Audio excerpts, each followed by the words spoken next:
Hello students, myself Falguni Salvi, your social science teacher, and this is your civics textbook, and this video is for the Hindi medium students. So let's start our last chapter, स्वास्थ्य में सरकार की भूमिका। यह पाठ हम पढ़ रहे थे, पाठ 2 आपकी राजनीति की पाठ्य पुस्तक के अंदर। तो शुरू करते हैं। स्वास्थ्य में सरकार की क्या भूमिका होती है और किस तरीके की स्थिति है भारत में स्वास्थ्य की, या फिर सरकार कैसा काम कर रही है, ये हमने अभी पिछले 2 वीडियो हैं उनमें पढ़ा था। अब हम आज का टॉपिक स्टार्ट करते हैं। तो यह है आपका पेज नंबर 21, जहाँ से हमको आज शुरू करना है। हाकिम शेख की कहानी। हाकिम शेख पश्चिम बंग खेत मजदूर समिति PBKMS के एक सदस्य थे, जो पश्चिम बंगाल में खेतीहर मजदूरों का एक संगठन है। मतलब पश्चिम बंगाल या फिर वेस्ट बंगाल के अंदर खेती करने वाले जो मजदूर हैं, जो खेतों में काम करते हैं, उनका एक संगठन बना हुआ है पश्चिम बंग खेत मजदूर समिति। उसके सदस्य हैं, इनका नाम है हाकिम शेख। 1992 में एक शाम वे चलती ट्रेन से गिर गए, मतलब चलती हुई ट्रेन से गिर गए और उन्हें सिर में चोटें आई, गंभीर चोटें आई। उनकी हालत बहुत नाजुक थी और उन्हें तुरंत इलाज की आवश्यकता थी। उन्हें कोलकाता के एक सरकारी अस्पताल में ले जाया गया, लेकिन उन्हें भर्ती करने से मना कर दिया गया। मतलब डॉक्टर्स ने मना कर दिया कि हम उनको भर्ती नहीं करेंगे, क्योंकि वहाँ कोई बिस्तर खाली नहीं था।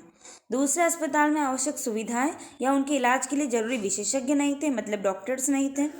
इस प्रकार अत्यंत गंभीर हालत में उन्हें 14 घंटे के अंदर 8 सरकारी अस्पतालों में ले जाया गया, किंतु किसी ने भी उन्हें भर्ती नहीं किया। देखिए आप, 14 घंटे में 8 सरकारी हॉस्पिटल्स के जो चक्कर हैं वो लगा लिए हैं इनके परिवार वालों ने, लेकिन इनको कहीं पर भी अच्छी सुविधाएं नहीं मिल रही हैं। अंत में उन्हें एक निजी अस्पताल, मतलब प्राइवेट हॉस्पिटल में भर्ती कराया गया, जहां उनका इलाज किया गया। उन्होंने अपने इलाज पर बहुत पैसे खर्च किए और जिन अस्पतालों ने उन्हें भर्ती करने से इनकार कर दिया, उनके उपेक्षापूर्ण रवैये से नाराज और क्षुब्ध होकर हाकिम शेख एवं PBKMS ने कोर्ट में मुकदमा दायर कर दिया। मतलब ये एक ऐसे व्यक्ति है जिन्होंने इसलिए मुकदमा दायर करा क्योंकि उनको सरकारी अस्पताल में अच्छी सुविधाएं नहीं मिल रही थी। अब हम चलते हैं नेक्स्ट पेज पर। यह आपका नेक्स्ट पेज है और यहाँ पर हम एक कहानी पढ़ेंगे जिसका नाम है एक इलाज का खर्च। कि अगर एक जना कोई बीमार होता है तो उसके इलाज पर कितना खर्च आता है, इसको लेकर के एक कहानी बनी हुई है। तो हम कहानी पढ़ते हैं। अमन और रंजन अच्छे मित्र हैं। मतलब अमन और रंजन 2 दोस्त हैं। रंजन का परिवार साधन संपन्न है, मतलब रंजन के परिवार में सारी चीज़ें हैं, जबकि अमन के माता पिता जैसे तैसे गुजारा चलाते हैं और अमन जो है वो गरीब परिवार का है। अब देखिए, रंजन बोल रहा है, अरे अमन, बड़े दिनों बाद मिले, कैसे हो? तो अब जो गरीब घर का बच्चा है, मतलब अमन, वो क्या कहता है, मुझे वायरल बुखार हो गया था और अस्पताल जाना पड़ा। तो रंजन कह रहा है, अच्छा मुझे भी वायरल हुआ, मैं इसी सोमवार से स्कूल आ रहा हूँ। मेरे डैडी किंग्सवे के एक नए अस्पताल में डॉक्टर को दिखाने ले गए, वहाँ बहुत ही अच्छा लगा। मतलब बच्चा बोल रहा है रंजन कि मैं अच्छे हॉस्पिटल में गया हूँ, अच्छा इलाज मेरा हुआ है और अब मैं ठीक होकर स्कूल में आ गया हूँ। अब बच्चा क्या बोल रहा है, रंजन, अस्पताल की बिल्डिंग ऐसी चकाचक दिखती थी कि मुझे लगा कोई 5 सितारा होटल है। डैडी कह रहे थे कि यह प्राइवेट हॉस्पिटल है, अस्पताल है और बढ़िया से बढ़िया सुविधाएं यहाँ मिलती है। ठीक है, आगे दे रखा है, बच्चा बता रहा है, ठीक है, प्राइवेट हॉस्पिटल के बारे में। रिसेप्शन काउंटर पर ही डैडी को 500 रुपये देने पड़ गए। अब देखिए, प्राइवेट हॉस्पिटल में पैसे लगते हैं, तो उसकी भी बात बताई गई है कि जैसे ही हम हॉस्पिटल में घुसे और रिसेप्शन पे ही 500 रुपये उनको देने पड़े। डॉक्टर को दिखाने से पहले ही पता है वहाँ बड़ा अच्छा संगीत बज रहा था और सब कुछ कितना साफ सुथरा जगमग जगमग था। मतलब आप जब प्राइवेट हॉस्पिटल में जाते हैं और ज़्यादा से ज़्यादा पैसे जमा कराते हैं तो आप देखते ही हैं वहाँ की स्थिति ऐसी ही होती है, चमचमाती हुई।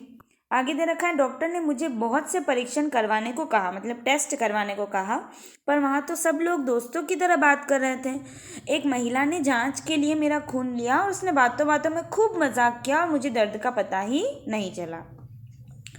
तो मैम बोल रही है, क्या तुमने रियलिटी टीवी पर बैटमैन वाला चुटकुला सुना है? ठीक है, ये हॉस्पिटल की बातें हैं सारी। फिर बच्चा बता रहा है कि जब सारे परीक्षण, मतलब सारे टेस्ट के नतीजे आ गए तो हम वापस डॉक्टर के पास गए। उन्होंने नतीजों को देखा और कहा कि सब कुछ ठीक ठाक है, मुझे सिर्फ वायरल हुआ है।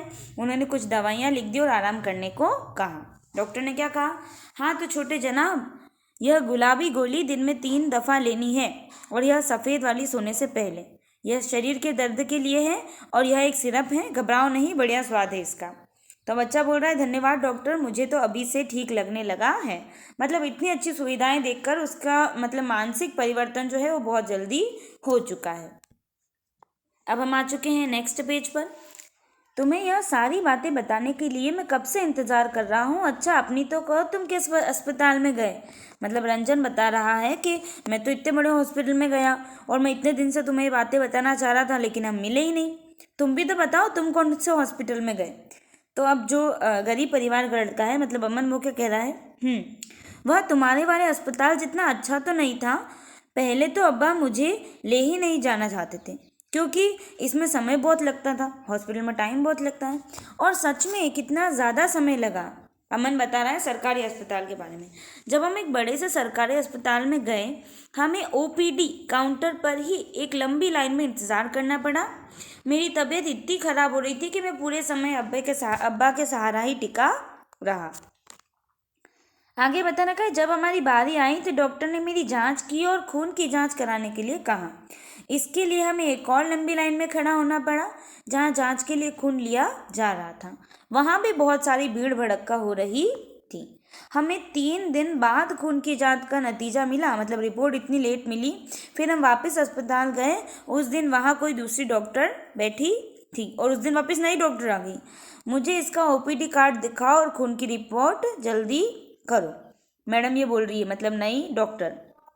इसे वायरल हुआ लगता है। कोई फिक्र की बात नहीं है, बुखार उतारने की यह गोली से देनी है बस, और कुछ भी नहीं। अब रंजन सोच रहा है मेरा अस्पताल था तो बहुत बढ़िया, पर उन्होंने मुझे ज़्यादा दवाइयाँ दे दी और मेरे इलाज में ज़्यादा खर्च हो गया। तो अमन बोल रहा है अच्छा मेरे इलाज में ज़्यादा खर्च नहीं हुए।